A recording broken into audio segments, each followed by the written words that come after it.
Graça e paz, meus irmãos. Jesus Cristo é o nosso Senhor. Vamos abrir as nossas Bíblias no livro de Atos dos Apóstolos, capítulo 13, e vamos fazer a leitura todos juntos do verso 13 até o verso 26.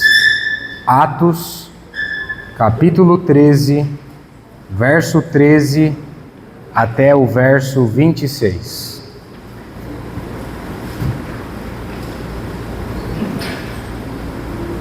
Vamos todos juntos? E navegando de Pafos, Paulo e seus companheiros dirigiram-se a Perge da Panfilha. João, porém, apartando-se deles, voltou para Jerusalém. Mas eles, atravessando de Perge para Antioquia da Pisídia, indo num sábado à sinagoga, assentaram-se. Depois da leitura da lei e dos profetas, os chefes da sinagoga mandaram dizer-lhes: Irmãos, se tendes alguma palavra de exortação para o povo, dizei-a. Paulo, levantando-se e fazendo com a mão sinal de silêncio, disse: Varões israelitas, e vós outros que também temeis a Deus, ouvi. O Deus deste povo, de Israel, escolheu nossos pais e exaltou o povo durante a sua peregrinação na terra do Egito, donde os tirou com braço poderoso, e suportou-lhes os maus costumes por cerca de 40 anos no deserto. E havendo destruído 7 nações na terra de Canaã, deu-lhes essa terra por herança. Vencidos cerca de 450 anos, depois disso, deu-lhes juízes até o profeta Samuel. Então eles pediram um rei, e Deus lhe deparou Saul, filho de Quis, da tribo de Benjamim, e isto pelo espaço de 40 anos. E tendo tirado a este, levantou-lhes o rei Davi, do qual também, dando testemunho, disse: Achei Davi, filho de Jessé, homem segundo o meu coração, que fará toda a minha vontade. Da descendência deste, conforme a promessa, trouxe Deus a Israel o Salvador, que é Jesus. Havendo João primeiro pregado a todo o povo de Israel, antes da manifestação dele, batismo de arrependimento. Mas, ao completar João a sua carreira, dizia: Não sou eu quem supondes, mas após mim vem aquele de cujos pés não sou digno de desatar as sandálias. Irmãos, descendência de Abraão, e vós, outros, os que temeis a Deus, a nós nos foi enviada a palavra desta salvação. Aleluia. Vamos orar? Querido Pai, essa noite nós oramos a Ti, em nome do Teu Filho Jesus, porque não há outro intermediador entre Deus e os homens, senão Jesus e este crucificado. É no nome de Jesus que nós estamos aqui, para glorificá-lo, para falarmos de Jesus, amém, para olharmos para Jesus, sim, porque, Senhor, nós somos seus seguidores. Amém. Queremos seguir somente o Cordeiro. Queremos. Senhor, se faz presente em nosso meio. Faça, Senhor, a tua presença é valiosa. Amém. Senhor, a tua presença é suficiente. É verdade. O Senhor se faz necessário aqui. Sim. Senhor, nós não somos ninguém. Não. Por isso, Senhor, nós estamos aqui orando. Amém. Porque carecemos do nosso Salvador, amém, Jesus Cristo. Amém. Senhor, muito obrigado.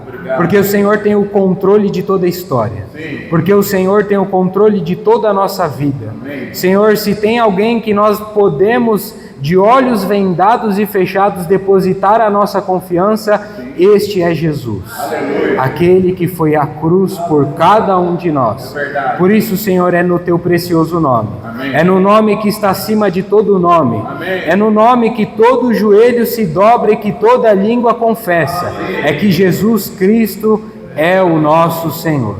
Em nome de Jesus nós oramos. Amém. Bom, irmãos, todos nós sabemos que estamos fazendo uma série de estudos do livro de Atos dos Apóstolos. E hoje nós daremos continuidade a essa série de estudos do livro de Atos.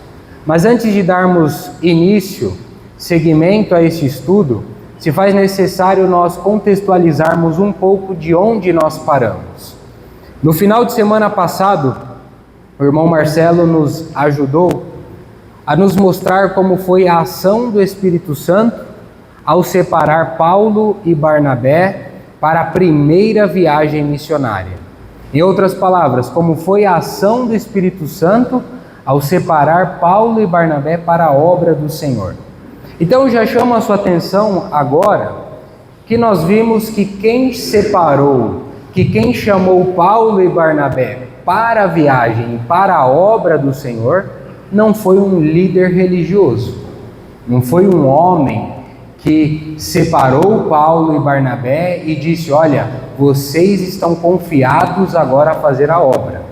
Quem foi que levantou esses homens foi o Espírito Santo. O Espírito Santo é aquele que separou Paulo e Barnabé para a obra do Senhor.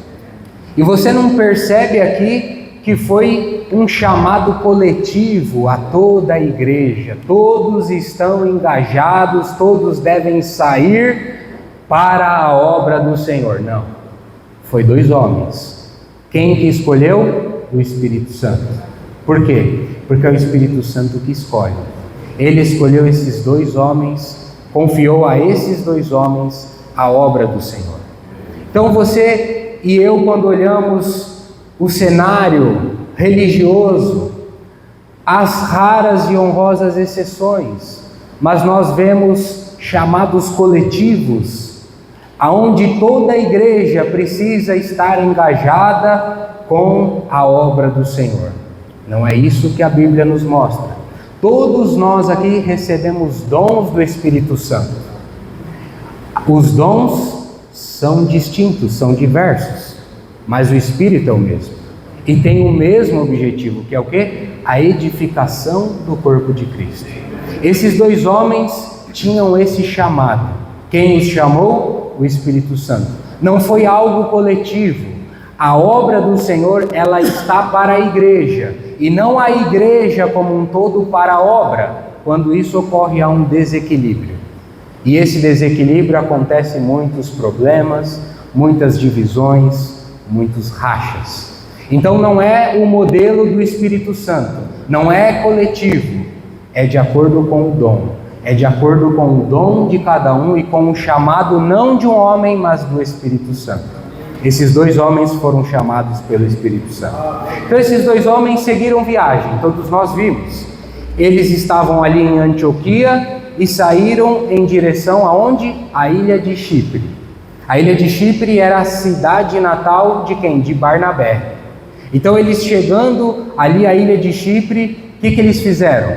Eles ensinaram, eles pregaram, eles estenderam a mão aos necessitados. É isso que o verdadeiro cristão faz. Então eles foram ali na ilha de Chipre, pregando, ensinando por toda a ilha. Eles saem da ilha de Chipre e eles vão até uma cidade. Nós vimos isso semana passada. Qual foi a cidade que eles foram? A cidade de Pafos. Então, chegando na cidade de Pafos, eles se depararam com um homem. Que homem era esse? Era o governador, era o procônsul, chamado Sérgio Paulo. Sérgio Paulo, o procônsul, era um homem que estava com o seu coração aberto para receber o Evangelho, para se tornar um cristão, para receber e aceitar Jesus Cristo como seu único Senhor e o seu Salvador. Este era o coração de Sérgio Paulo, o procônsul. Quando esses 2 homens, guiados pelo Espírito Santo, chegam até ali, se deparam com esse homem desejoso, sedento pelo Evangelho, mal eles sabiam que iriam se deparar com uma grande oposição. A oposição de um homem, de um falso profeta, chamado Bar Jesus, ou conhecido também como Elimas o Mágico. Este homem com o coração perverso, enganoso, que praticava e fazia as suas magias ocultistas, que com as suas falsas demonstrações de poder, não vindos de Cristo, mas vindos do inferno, este homem tentava contra a vida de Sérgio Paulo, com que esse homem não aceitasse e não recebesse a palavra do Senhor. Paulo, então, inspirado pelo Espírito Santo, se levanta, fixando os olhos em Sérgio Paulo, pronuncia um juízo de Deus, e ainda o chama como filho do diabo. Para Elimas, perdão. E ele fala para Elimas, o chama de filho do diabo, pronuncia, sentencia um juízo de Deus, e esse homem fica cego. Este fato poderoso do Espírito Santo, poderoso do Deus a quem Paulo pregava, faz com que o procônsul Sérgio Paulo fica maravilhado com tamanha demonstração de poder, e este homem recebe o Senhor. Esse homem se torna um cristão, esse homem se converte, esse homem tem uma mudança de vida, uma mudança de mente. O caminho que ele estava seguindo, agora ele dá meia volta, e este homem é um cristão. Este homem foi ganho por Cristo. Então nós vemos que saindo então agora de Pafos, Paulo e Barnabé, eles vão para uma cidade chamada Perge da Panfilha. Essa cidade hoje é um sítio arqueológico na cidade de Antalya, na Turquia. Ainda está lá hoje, as suas muralhas, seus ruídos, ainda é preservado ali como um sítio arqueológico. E eles vão para Perge da Panfilha. E o que nos diz aqui na leitura que nós fazemos? Que tinha uma pessoa que estava com eles, seguindo viagem. Essa pessoa é João Marcos. João Marcos estava com eles, seguindo viagem. Mas nós não sabemos, a Bíblia não registra, não fala o porquê, mas nós vemos que João Marcos, ele por algum motivo, como eu falei que nós não sabemos se ele discordava do trajeto de que Paulo e Barnabé iam fazer, nós não sabemos se ele discordava daquilo que Paulo ia pregar, não sabemos. Nós não sabemos se ele estava com saudade da sua casa, também não sabemos, a Bíblia não registra, mas o fato é que este homem resolve pular literalmente do barco e não seguir viagem com Paulo e com Barnabé. Então esse homem ele retorna, ele volta para Jerusalém. Quando nós vemos as cartas paulinas, nós vemos que este fato causou um ressentimento em Paulo. Paulo ficou triste, Paulo ficou chateado com essa ação de João Marcos, de não seguir viagem. Mas quando nós abrimos a nossa Bíblia, eu convido você a abrir em 2 Timóteo 4:11, eu gostaria que os irmãos lessem para mim 2 Timóteo 4:11. Todos juntos. Os irmãos acharam? Somente Lucas está comigo. Toma contigo Marcos, porque é útil para o ministério. Somente Lucas está comigo. Toma contigo Marcos e traze-o, pois me é útil para o ministério. Quem é esse Marcos aqui? É o João Marcos. Então você percebe que aquele João Marcos, a princípio, que para Paulo se tornou talvez um inútil para o seu ministério, porque houve um ressentimento entre esses homens, nós vemos na última carta de Paulo falando o seguinte: olha, chama Marcos para mim, ele é muito útil no meu ministério. O que eu quero dizer com isso? Muitas vezes eu e você, talvez, nos achamos inúteis. Talvez nos sentimos desprezados. Não prestamos. Saiba que para Deus ninguém é inútil. Para Deus ninguém é desprezado. Para Deus eu e você somos úteis. Para Deus eu e você não somos descartáveis. Não há ninguém descartável para Deus. Então nós vemos que talvez para Paulo ele se tornou inútil, mas nós vemos aqui que no final ele se tornou muito útil para Paulo. Houve ali um perdão entre os dois. Este homem passou a ser útil para o ministério de Paulo. Este homem, não somente isso, se você abrir a sua Bíblia no Evangelho de Mateus, qual é o próximo evangelho que vem? Marcos. Quem que escreveu? O homem que pulou fora do barco. Um dia que cometeu talvez um erro, foi inspirado pelo Espírito Santo para escrever o Evangelho de Marcos. Você vê como o nosso Deus ele é maravilhoso, que não há pessoas inúteis, não há pessoas descartáveis para Ele. Marcos foi usado ainda pelo Espírito Santo para escrever o Evangelho e falar do nosso querido e amado Senhor. Amados irmãos, a Igreja de Deus, ela não é feita, ela não é composta de pessoas perfeitas, mas ela é feita de pessoas perdoadas. Perdoadas do quê? Dos seus pecados, dos seus erros, das suas falhas, de tudo aquilo que nós cometemos contrário ao Senhor. Essa é a Igreja de Deus. Tem pessoas perfeitas? Não. Somos imperfeitos, mas seguimos a um Deus perfeito. Esse não erra, esse não pula fora do barco, esse não dorme, não cochila, esse está todos os dias intercedendo por nós, guardando cada um de nós. Mas então, seguindo o texto, nós vemos que eles seguem viagem, e seguem viagem sem João Marcos. Então vai Paulo e Barnabé. E para onde que eles vão?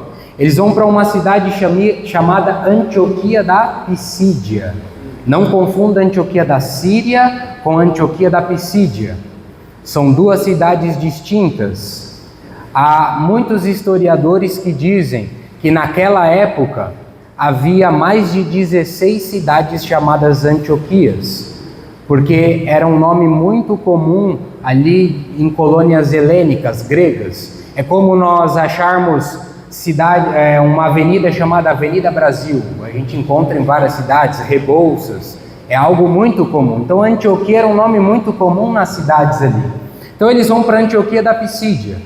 E ao chegar àquela cidade, Antioquia da Pisídia, o que Paulo faz? O que era de costume do apóstolo Paulo toda vez que ele entrava em uma cidade, o que ele fazia? Ele entrava numa sinagoga. Então, nós vemos que Paulo entra numa sinagoga, aonde? No dia de sábado, em Antioquia da Pisídia.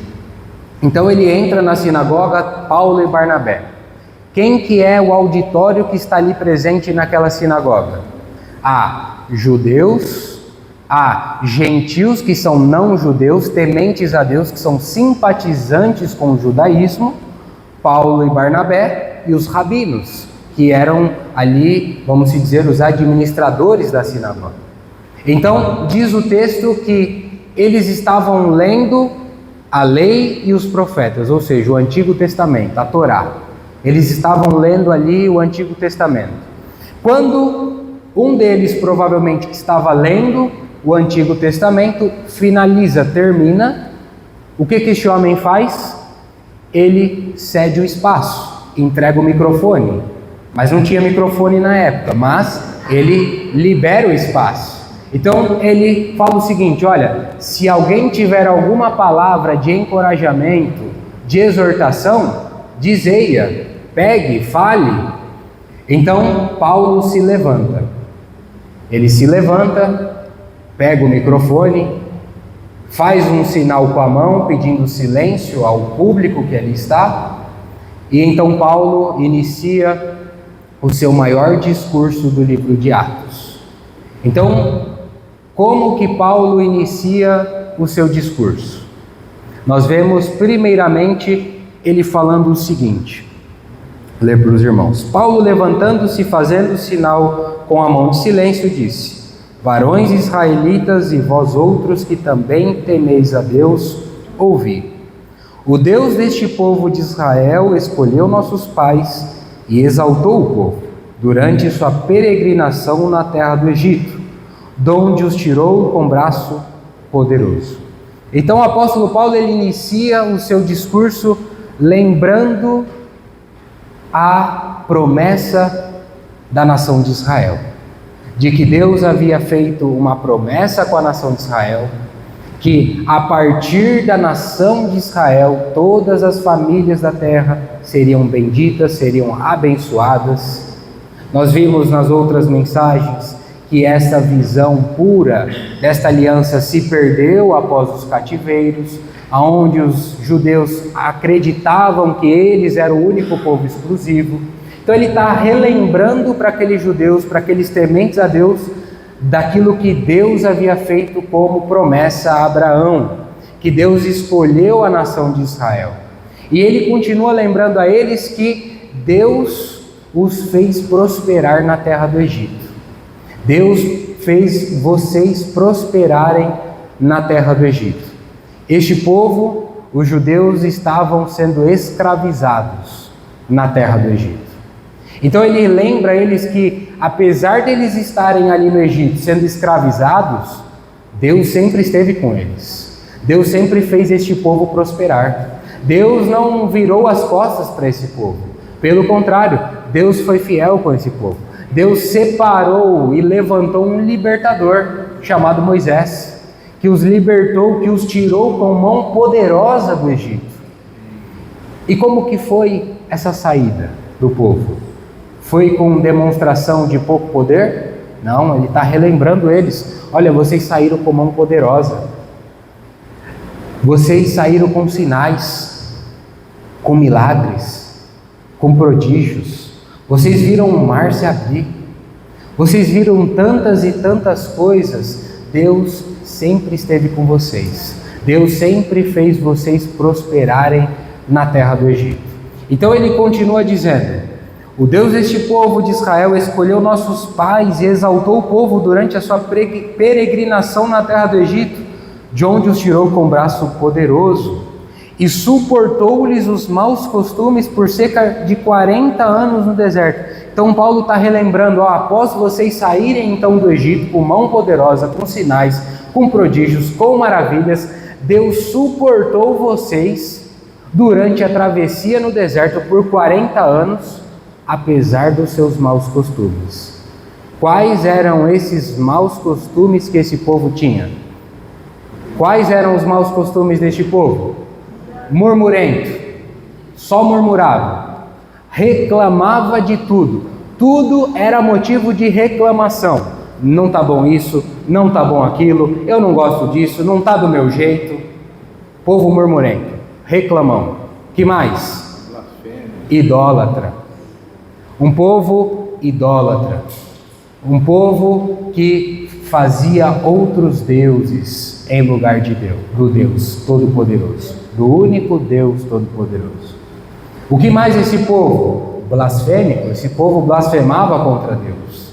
Esse povo fazia o que também? Era um povo de coração duro, dura cerviz. Esse povo era um povo duro, ranzinza, um povo chato. Era um povo que também? Saudosista. Por que saudosista? O Egito eles saíram do Egito, mas o Egito não saía deles. Ficava lembrando toda hora do passado. Puxa, que gostoso eram as frutas ali do Egito, as hortaliças. Que saudade dos melões, que saudade até dos chicotes dos feitores. Das algemas que me escravizavam, tinham saudade, porque queriam retornar, toda hora lembrando. Eu posso ver que eles queriam retornar, que estavam com saudade de tudo. Mas trazendo para nós, será que nós somos assim também? Será que nós somos murmurentos? Reclamamos de tudo? Nada tá bom? Tudo te incomoda? Tudo você tem que ficar reclamando. Esse povo estava numa situação tão miserável de escravidão, literalmente, que eles achavam que ainda podiam murmurar e reclamar das coisas. Deus tirou eles de uma escravidão, esse povo estava livre, mas continuava reclamando. Será que nós somos assim? Reclamões, murmurentos, A cadeira está virada para a esquerda, eu gosto para a direita. O som está alto, a disposição da cadeira está errada, o irmão ali não estendeu a mão para mim na recepção. Tudo murmura, tudo reclama. Será que nós somos assim? Sejamos sinceros, nós somos assim. Esse povo tinha um saudosismo, lembrava do passado. Puxa, que maravilhoso era aquela época. Que maravilhoso é aquela época que eu vivia, que eu ia naquele lugar, que eu ia no templo. Eu acho que eu vou dar uma voltada lá para lembrar de como que era. Será que nós somos assim? Infelizmente somos. Somos desse jeito. Mas Deus está nos guiando para a libertação, para sairmos do cativeiro, para nós termos as nossas algemas quebradas. Como está o seu coração? Você está aceitando? Você quer deixar de ser escravizado? Ou você, nada está bom? Tudo está errado. Nós precisamos fazer essa autoanálise, porque se nós não fazermos, nós vamos repetir os mesmos erros da história, os mesmos erros dos judeus. Então, continuando, o apóstolo Paulo fala para eles o seguinte: olha, além de vocês saírem do Egito com braço forte, com sinais, prodígios, Deus suportou vocês com seus maus costumes. Esses maus costumes que vocês andam fazendo nos dias atuais não vêm de agora, vêm lá de trás. Vocês continuam com esses maus costumes. Nós continuamos com esses maus costumes? Será que nós continuamos com as mesmas coisas, as mesmas práticas, os mesmos jeitos, o mesmo ritual, o mesmo mantra? Será que continuamos assim? Deus quer tirar o Egito de nós. Deus quer tirar a religião, a religiosidade que habita dentro de cada um de nós. Então nós vemos ele continuando aqui, o apóstolo Paulo falando o seguinte, ó: além de tirar e suportar vocês, ele foi fiel a vocês, mesmo vocês cometendo todos esses erros. Mesmo vocês tendo esses maus costumes, ele sempre foi fiel a vocês. Como que ele mostrou a sua fidelidade? Com a sua palavra. A palavra dele se cumpriu. A sua promessa não falha. A minha falha. Por quê? Porque nós não temos palavra. Deus, ele tem palavra. Toda a promessa de Deus se cumpre. Nenhuma falhou. Então ele está falando, olha, Deus foi fiel à sua promessa e entregou para vocês a terra prometida. Vocês entraram na terra de Canaã, e isso no total de 450 anos, desbancando 7 nações. O que são esses 450 anos? 400 anos de quê? Escravidão no Egito. 40 anos do quê? Travessia no deserto. 10 anos do quê? Guerras entre 7 nações, até este povo entrar em Canaã, na terra prometida. 450 anos e Deus foi fiel a este povo. Paulo está pregando, está dando o seu sermão na sinagoga em Antioquia da Psídia para quem? Judeus, gentios que são tementes a Deus. Ele está passando a história para este povo que ainda continuava com maus costumes. Ele está passando essa história para você, para mim, para nós que ainda temos maus costumes.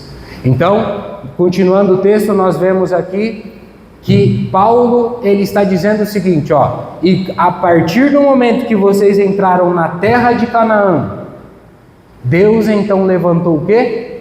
Juízes. Entra agora a era dos juízes, o governo de Deus liderado pelos juízes.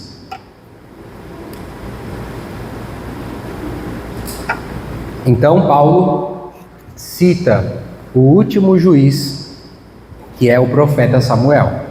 Então ele cita aqui, entrou a era dos juízes, o governo de Deus estava ali sobre o povo, sobre os juízes, e o último foi Samuel. E aí ele continua dizendo algo importantíssimo para nós. Então lhes pediram um rei, e Deus lhe deparou Saul, filho de Quis, da tribo de Benjamim, e isto pelo espaço de 40 anos.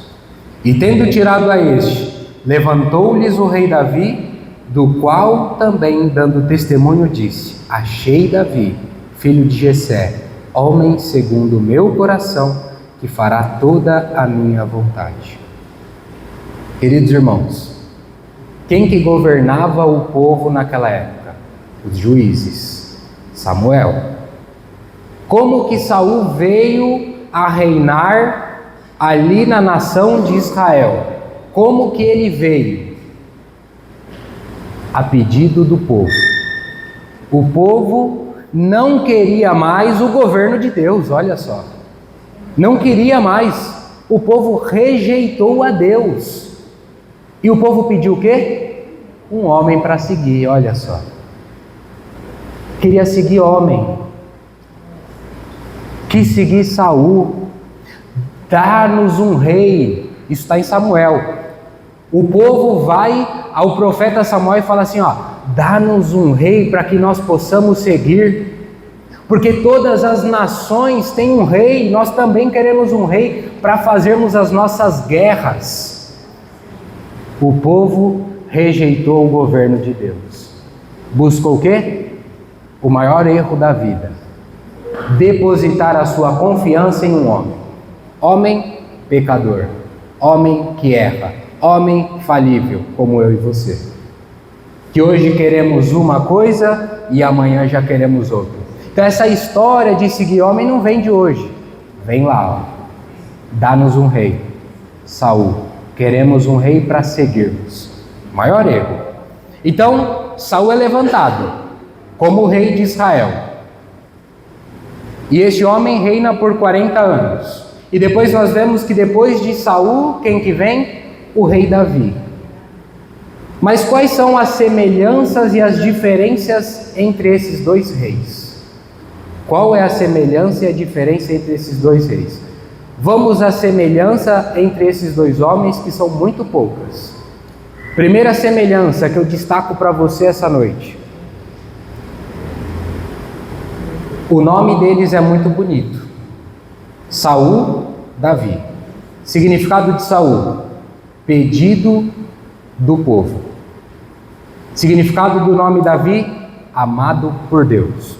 São nomes bonitos. Outra semelhança entre esses dois homens: ambos foram ungidos rei de Israel pelo mesmo profeta, Samuel. Outra semelhança: a Bíblia diz que Saul, ele era um homem bonito, belo, formoso, e que tinha os seus ombros para cima. Ele se distinguia de qualquer homem. Davi, a Bíblia diz que também era um homem bonito, era um homem formoso, ruivo, um homem que tinha uns belos olhos. Ambos eram bonitos, conforme a Bíblia. Que mais eles têm de semelhança? Ambos reinaram por 40 anos em Israel. Acabam-se aqui a semelhança entre esses dois homens. Quais são as diferenças entre esses dois reis? Muitas diferenças. Muitas diferenças entre eles. Como que esses dois reis foram ungidos? Qual foi a circunstância que estes homens foram ungidos reis em Israel?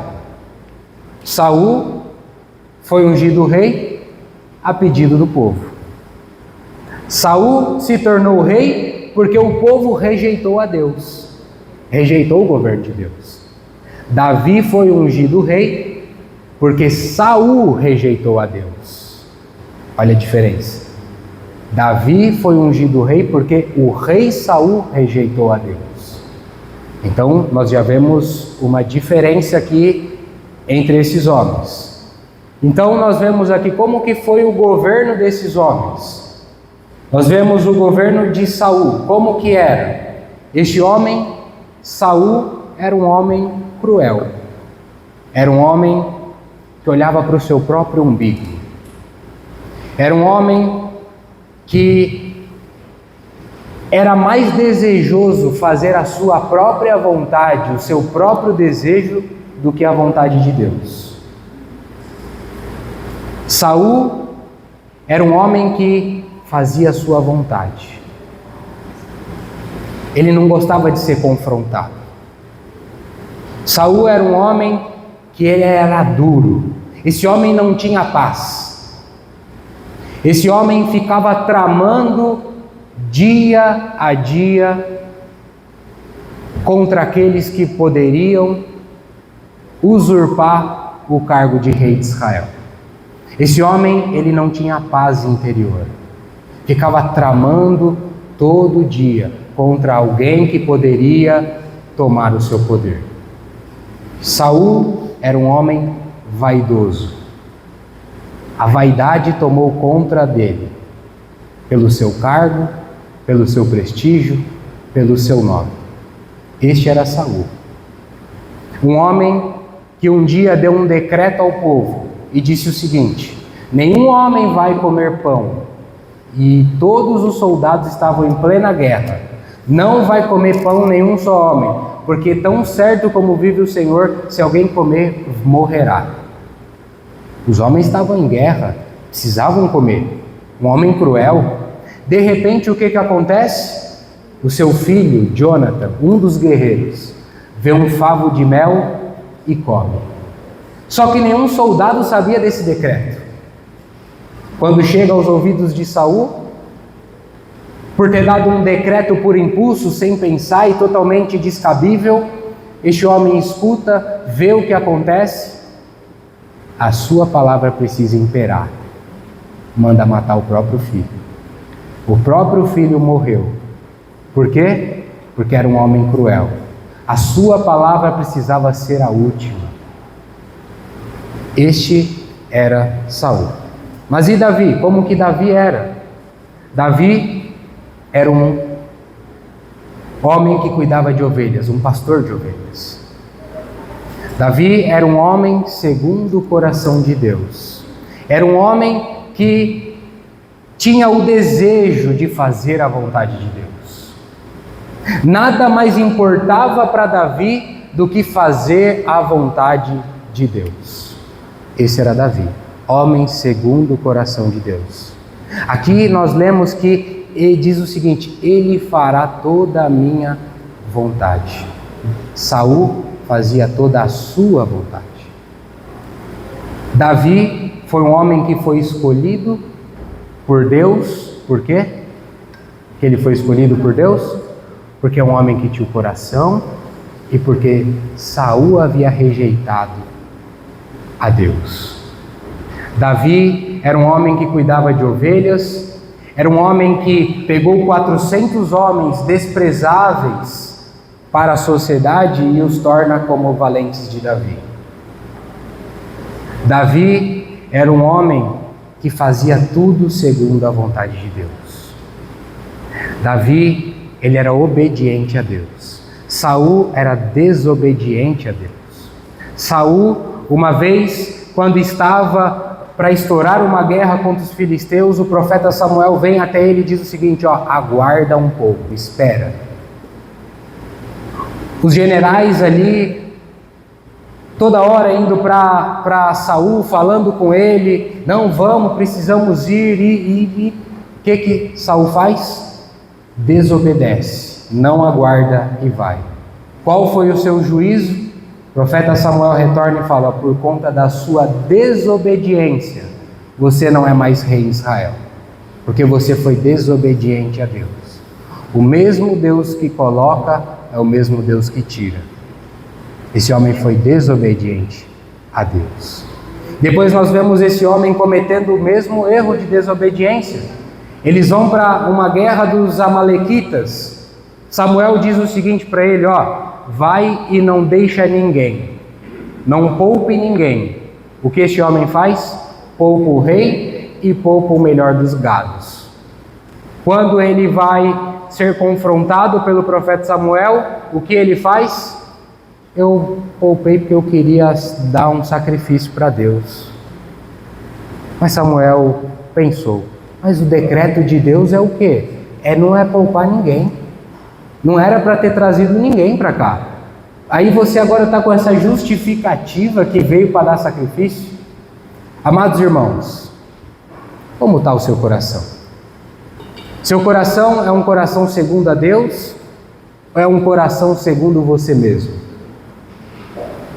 A sua vontade precisa imperar, a sua palavra é a última? Qual tipo de crente nós somos? Saul ou Davi? Que tipo de crente nós somos? Nós erramos, pecamos, e quando somos confrontados com o pecado, damos justificativas? Olha, eu falei dessa maneira porque a pessoa falou desse jeito comigo. Olha, eu agi assim porque agiram assim comigo. Justificativas. Como que Davi era?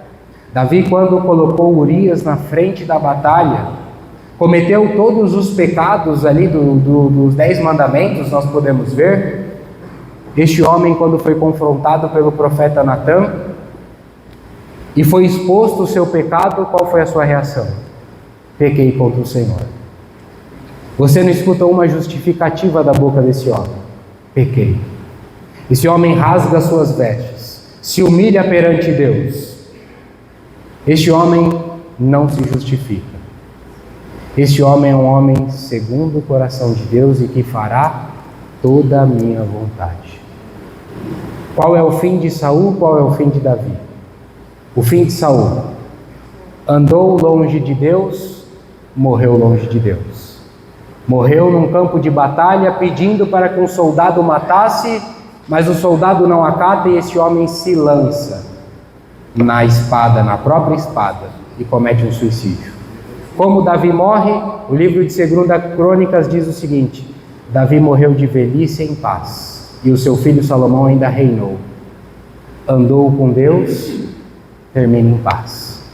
Com quem você tem andado? Como está a sua vida? Como está o seu coração?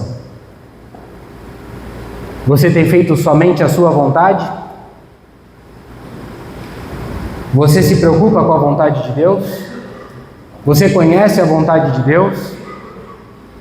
Amados irmãos, enquanto eu e você ainda nos justificarmos dos nossos erros, nós vamos continuar errando. Sabe por quê? Porque nós não reconhecemos os nossos erros, nós nos justificamos. Eu fiz isso por conta disso, eu fiz aquilo por conta daquilo. Aí você não avança, aí você não cresce, aí você vai continuar cometendo, porque para você nem pecado é. Você tem justificativa do porquê que você está fazendo isso. Veja que curioso, o rei Saul, no seu primeiro ano de reinado, manda exterminar todas as feiticeiras do seu reino, todas as médiuns, ele manda exterminar, não podia ter mais nenhuma. Como este homem também termina a vida? Consultando uma médium. Aquilo que ele não acreditava, o pecado é tão poderoso de cauterizar a sua mente, a sua cabeça, que este homem vai e consulta uma médium para tentar falar com o profeta Samuel. Enquanto eu e você ficarmos nos justificando e não aceitarmos que somos pecadores e que carecemos de um Salvador que é Jesus Cristo, nós vamos continuar tendo uma vida de pecado. Por isso eu e você precisamos nos arrepender. Arrepender de que maneira? Como Davi. Se você ler a Bíblia e seguir a história de Davi, você não vê os mesmos pecados sendo cometidos outras e outras vezes. Por quê? Arrependimento genuíno. Esse homem se arrependia genuinamente, se prostrava a Deus, sem justificativas. Queridos irmãos, precisamos avançar. Precisamos ser homens e mulheres cheios do Espírito Santo. É o Espírito Santo que está nos conduzindo. É o Espírito Santo que quer conduzir a você e a mim, mas com o poder do Espírito Santo. É Ele que precisa governar as nossas vidas. Eu paro por aqui e amanhã nós continuamos a exposição da palavra nos versos seguintes. Jesus Cristo é o nosso Senhor. Os irmãos podem fazer pequenos grupos.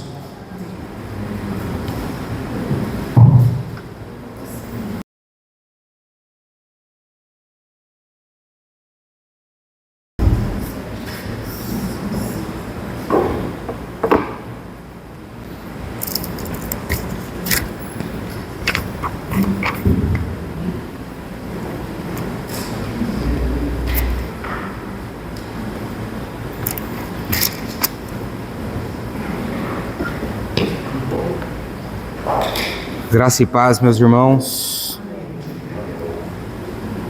Amém. Agora sim. Graça e paz, meus irmãos. Jesus Cristo é o nosso Senhor. Vamos novamente fazer a leitura do texto lido ontem, de Atos 13, para nós darmos continuidade de onde nós paramos. Nós vamos fazer a leitura do texto do capítulo 13, verso 13 até o 26 novamente. Amém? E navegando de Pafos, Paulo e seus companheiros dirigiram-se a Perge da Panfilha. João, porém, apartando-se deles, voltou para Jerusalém.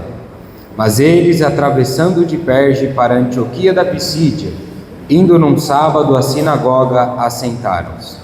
Depois da leitura e dos profetas, os chefes da sinagoga mandaram dizer-lhes: Irmãos, se tendes alguma palavra de exortação para o povo, dizei-a. Paulo, levantando-se e fazendo com a mão sinal de silêncio, disse: Varões israelitas e vós outros que também temeis a Deus, ouvi. O Deus deste povo de Israel escolheu nossos pais e exaltou o povo durante sua peregrinação na terra do Egito, de onde os tirou com braço poderoso e suportou-lhes os maus costumes por cerca de 40 anos, no deserto. E havendo destruído 7 nações na terra de Canaã, deu-lhes essa terra por herança. Vencidos cerca de 450 anos, depois disso deu-lhes juízes, até o profeta Samuel. Então eles pediram um rei, e Deus lhe deparou Saul, filho de Quis, da tribo de Benjamim, e isto pelo espaço de 40 anos.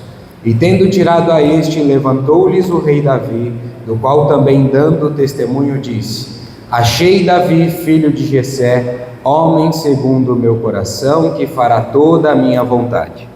Da descendência deste, conforme a promessa, trouxe Deus a Israel o Salvador, que é Jesus. Havendo João primeiro pregado a todo o povo de Israel, antes da manifestação dele, batismo de arrependimento. Mas ao completar João a sua carreira, dizia: Não sou quem supondes, mas após mim vem aquele de cujos pés não sou digno de desatar as sandálias. Irmãos, descendência de Abraão, e vós outros, os que temeis a Deus, a nós nos foi enviada a palavra desta salvação. Vamos orar pela mensagem.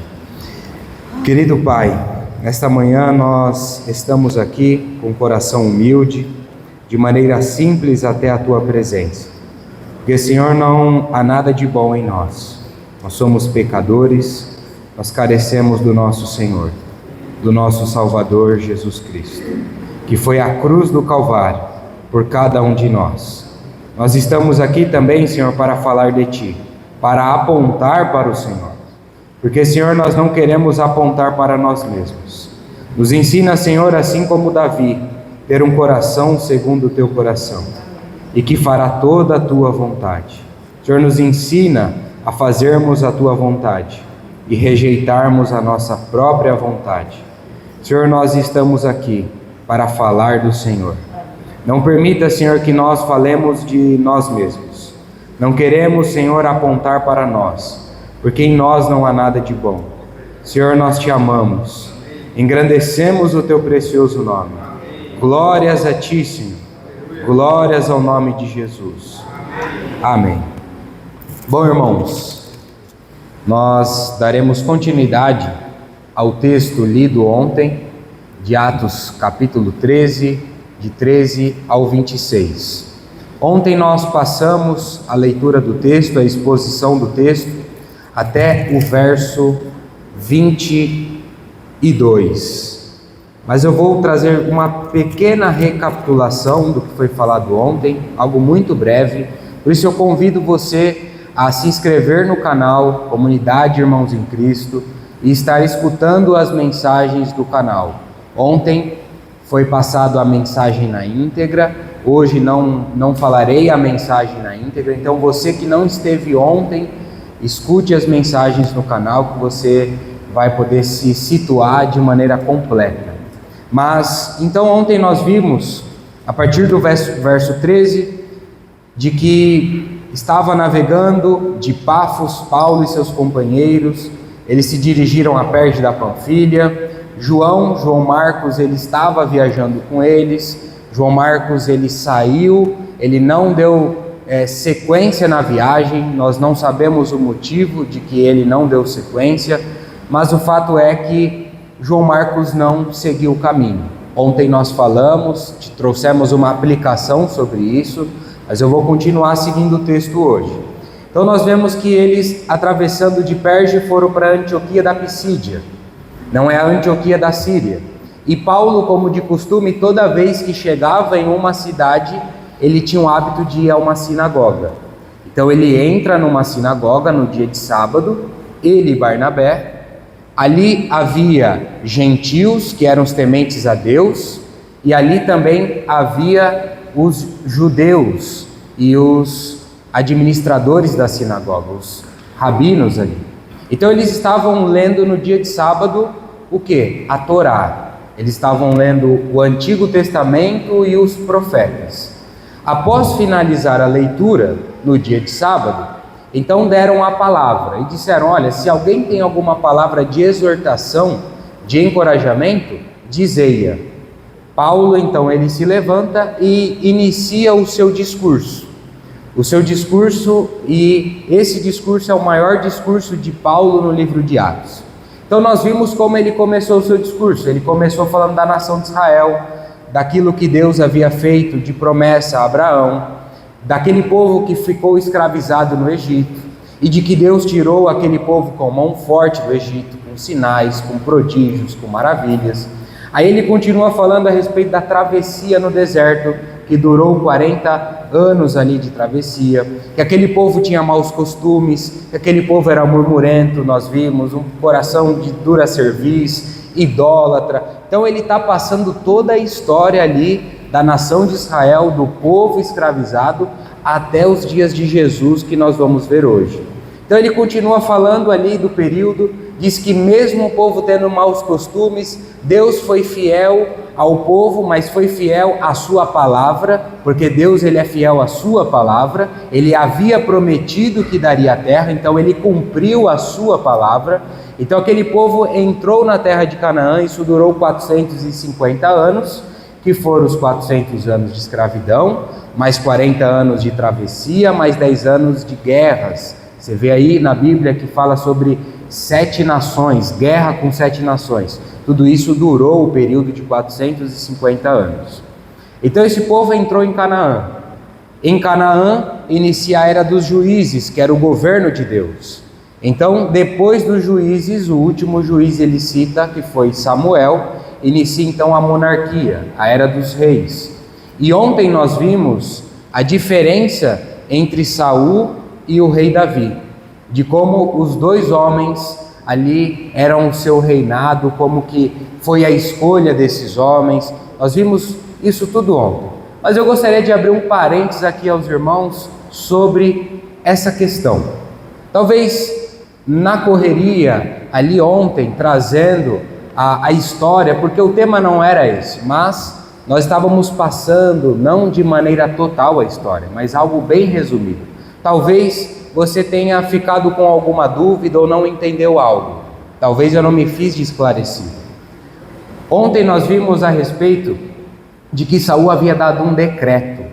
E neste decreto dizia que nenhum homem poderia comer pão até anoitecer, porque se comesse, morreria. Um decreto insensato. Nós vimos como Saul era. E aí, com isso, no meio da batalha, o seu filho Jonathan, ele come um favo de mel, não sabia o decreto.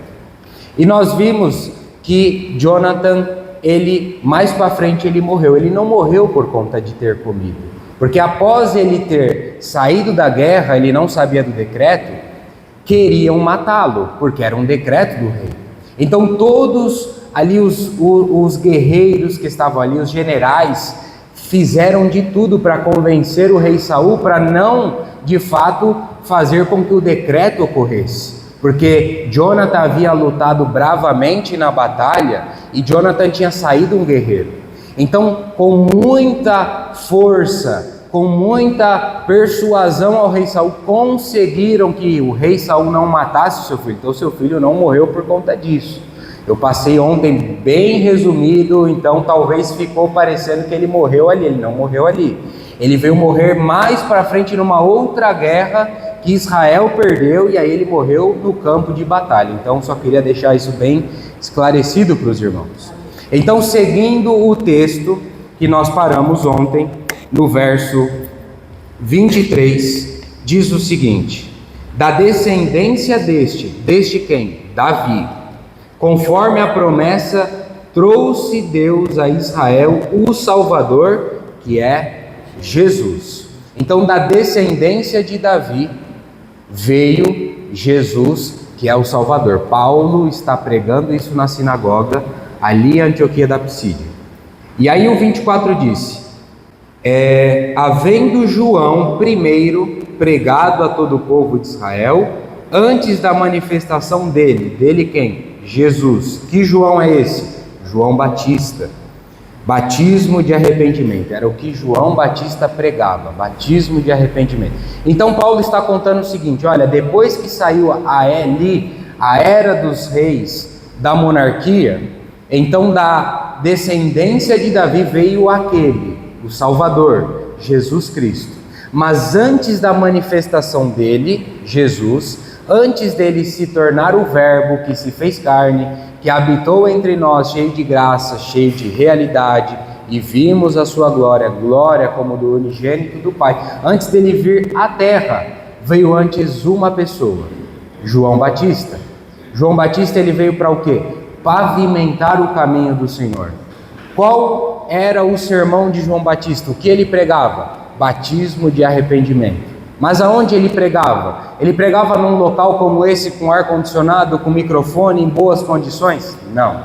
Pregava no deserto da Judéia, em condições péssimas. E ele pregava batismo de arrependimento. Então Paulo aqui, ele está citando este fato da história, e de maneira muito sábia, porque este homem está sendo conduzido pelo Espírito Santo.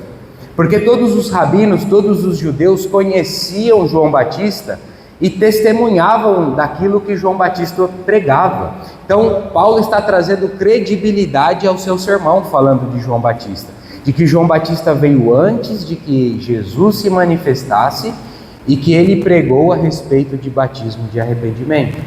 Então, ele continua aqui dizendo: mas, ao completar João a sua carreira, dizia: não sou quem supondes, mas após mim vem aquele de cujos pés não sou digno de desatar as sandálias. João Batista, ele veio para pavimentar o caminho. Ele não veio para ser o Cristo. Ele não veio ali para trazer uma disputa com Jesus. Nós vemos João Batista, ele ao longo de todo o seu ministério, pregando ali pelos desertos, este homem ficando famoso, este homem, as pessoas o procurando, enchendo muitas plateias nos seus discursos. E nós vemos as pessoas chegando até ele falando: por acaso tu és Elias? Por acaso tu és o Cristo? Qual é a resposta desse homem? Eu não sou o Cristo, eu não sou Elias, mas vem aquele quem? Jesus, que eu não sou digno nem de desatar a sandália dos seus pés. E ele ainda fala, nós vimos no Evangelho de João: importa que ele cresça e que eu, João Batista, diminua. Então, este homem, ele não pega o crédito para ele, ele não pega para ele, ele não quer holofote para ele aponta para Cristo. Então eu pergunto para você nessa manhã: para quem você tem apontado? Você tem apontado para Cristo ou para si próprio? Você tem apontado para um líder religioso ou você tem apontado para Jesus? João Batista foi um homem que apontou para Jesus. Eu e você, como seguidores de Jesus, como discípulos de Jesus, também precisamos sempre apontar para o nosso Senhor. Por quê? Porque Ele morreu por nós, porque Ele foi à cruz por nós, porque Ele nos salvou, Porque Ele nos reconciliou. Através de Jesus, você e eu temos livre acesso a Deus Pai. Hoje você pode orar, ter comunhão com Deus em qualquer lugar, no seu carro, no seu trabalho, na igreja, na sua casa, no seu quarto em secreto. Você pode? Pode por quê? Porque alguém um dia foi à cruz por mim e por você, nos trazendo reconciliação a Deus Pai. Então, para quem nós devemos apontar? Jesus. Não podemos ser como aquele povo que nós vimos ontem. Aquele povo que quem governava o povo, o governo de Deus sobre os juízes. Aquele povo veio até o profeta Samuel e falou o quê? Dá-nos um rei para que possamos seguir. Ou seja, o povo buscando homens, seguindo homens. Eu quero um homem para seguir, me dar direção. O povo rejeitou o governo de Deus. O fato do povo ter rejeitado o governo de Deus, Saul foi e reinou. Foi pedido do povo, Saul. E o fato de Saul ter rejeitado a Deus, Deus deu Davi. Então nós precisamos sempre apontar para Cristo, olhar para o nosso querido e amado Senhor. Então o verso 26 diz o seguinte: irmãos, descendência de Abraão, e vós outros, lembrando, quem era o público, quem era o auditório que estava ali na sinagoga? Judeus. Então ele fala aqui, descendência de Abraão, irmãos, ele está falando para os judeus. E vós outros que temeis a Deus, quem que são esses que nós falamos? São os gentios, não judeus, que eram simpatizantes com o judaísmo. Então ele está falando para o público dele, Paulo. A nós, ou seja, não é só para os judeus, foi enviada a palavra desta salvação. Em outras palavras, Paulo está dizendo o seguinte: o evangelho não é para um grupo de pessoas. O evangelho não é para uma igreja. O evangelho não é para um ministério. O evangelho é para todos. Todos aqueles que creem em Jesus Cristo como seu Senhor e o seu Salvador. Então Paulo está falando que a todos eles, a todos nós recebemos essa palavra. A palavra da salvação. Quando? Quando nós aceitamos Jesus.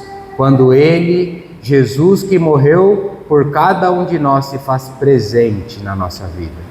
Então, Paulo está dizendo isso para o seu público, para os judeus, para os gentios. Mas eu queria trazer para os irmãos algumas aplicações de tudo isso. Hoje a mensagem não é longa, é bem curta. Ficaram 3 versículos. E uma aplicação que eu gostaria de trazer para os irmãos é a questão da história.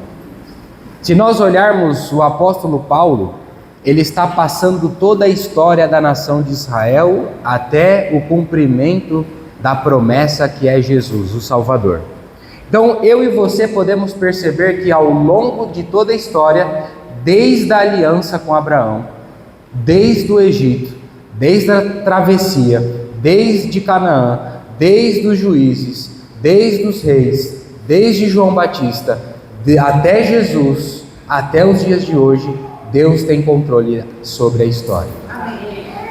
Deus tem controle da sua história também, da minha história. Às vezes eu e você passamos por tribulações, por problemas. Às vezes não encontramos saída. Às vezes achamos que está tudo errado, que nada faz sentido, que nós não vamos conseguir sair da situação que nós estamos. Saiba, Deus tem controle da história. Confie em Deus, confie no seu Senhor. Mas infelizmente muitas vezes eu e você estamos com o nosso braço estendido na situação, colocando as nossas mãos. Quando colocamos as nossas mãos nas situações que estamos enfrentando, isso significa que nós não estamos confiando no Senhor, que nós não estamos confiando em Deus. Agora, quando eu e você recolhemos o nosso braço, tiramos a nossa mão, isso significa que a nossa confiança está no Senhor, porque Ele tem controle sobre toda a minha, a sua e a nossa história. Confiemos no nosso Senhor. E aqui Paulo também ele está pregando para todos eles para mostrar algo importantíssimo, de que toda a história, desde a nação de Israel até Jesus, tudo sempre apontava para Jesus. A nação de Israel, nós podemos ver ali as festas judaicas. Falava de quem? As festas? Jesus. O tabernáculo representava quem? Jesus. O cordeiro que era morto sem defeito apontava para quem? Para o cordeiro sem defeito que foi à cruz e morreu por cada um de nós. Tudo apontava e aponta para Jesus. Paulo está dizendo, em Jesus, eu e você encontramos o cumprimento de todas as promessas. Somente em Jesus nós encontramos o cumprimento de todas as promessas. Talvez você está esperando algo, alguma promessa, algum cumprimento de algo na sua vida, saiba, em Jesus você pode ter este cumprimento também. Em Jesus você pode ter aquilo que você quer. Obviamente, se Deus quiser dar, Ele vai dar, porque Ele é Deus. Mas somente em Jesus. Não busquem outros lugares, não busquem outras fontes, não busquem outras pessoas. Busque somente em Jesus, porque além dele ter todo o controle da história, tudo se cumpre na sua pessoa. Irmãos, eu vou parar por aqui. Hoje foi bem curto a mensagem. Entrego para os irmãos compartilhar. Jesus Cristo é o nosso Senhor.